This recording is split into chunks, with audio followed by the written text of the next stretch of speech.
Welcome to my channel. My name is Teresita Judy Boncan, your favorite social study teacher.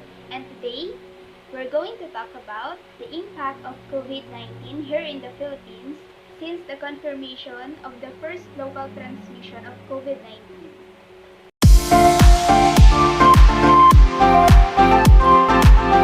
If you're interested, then please keep on watching. But before that, let's do a quick recap. So, what do you mean by COVID? So the word COVID comes from the word corona, virus, disease.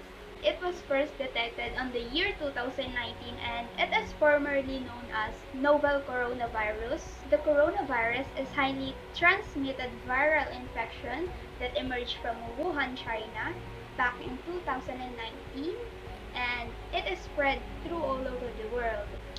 Now, COVID-19 is a zoonosis, which means the transmission is from species to animals, animals to humans, or in vice versa, it can be humans to animals. It is believed that COVID-19 is a human disease of an animal origin. However, the animal source of COVID-19 has not yet been confirmed, but it is likely to have an ancestral origin of the bat species. The virus that COVID-19 is mainly transmitted through the droplets generated when an infected person coughs, sneezes, or exhales. These are some of the symptoms of COVID-19. First, fever, dry cough, sore throat, headache, loss of taste and smell. However, it all varies in different human hosts other than you have directed contact on a positive host, then it is more likely to happen. As the number of cases, the number of deaths, and the number of countries that are affected by the virus, which continues to climb up, the World Health Organization declared it as a global pandemic. Now, let's move on to the economic impact of COVID-19 in the Philippines. The Philippines economy had withstood the Asian financial crisis as well as the recent global financial crisis.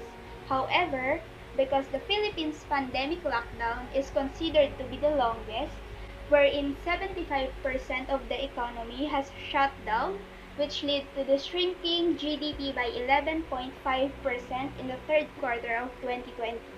According to Labor Secretary Silvestre Velo III, about 5 million Filipinos lost their jobs due to COVID-19 pandemic. However, the Statement of Social Weather Station or the SWS survey estimated about 12.7 million Filipinos were without a job in fourth quarter of 2020. This includes those who were temporarily terminated in the midst of pandemic.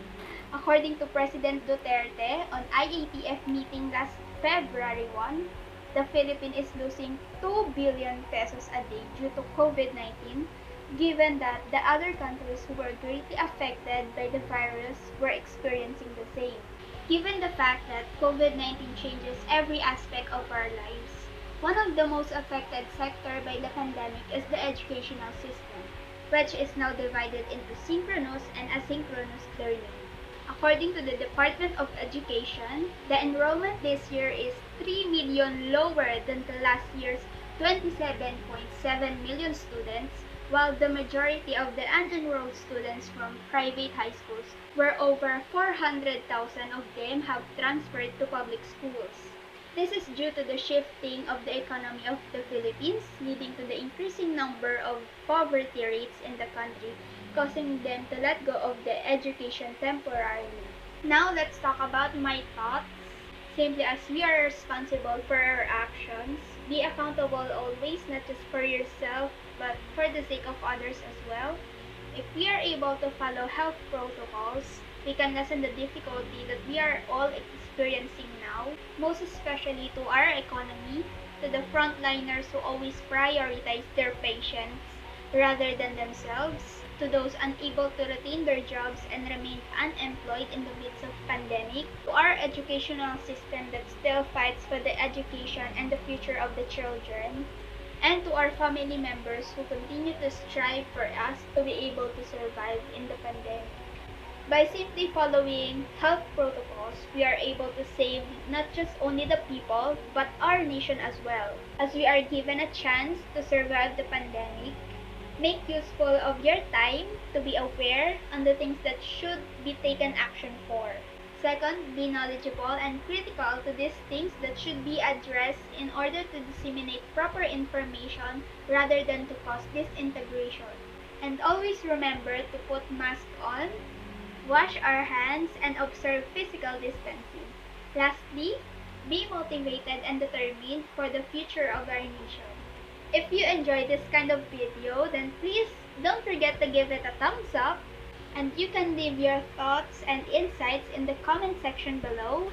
And don't forget to click the subscribe button and the notification bell for more videos. Thank you for watching!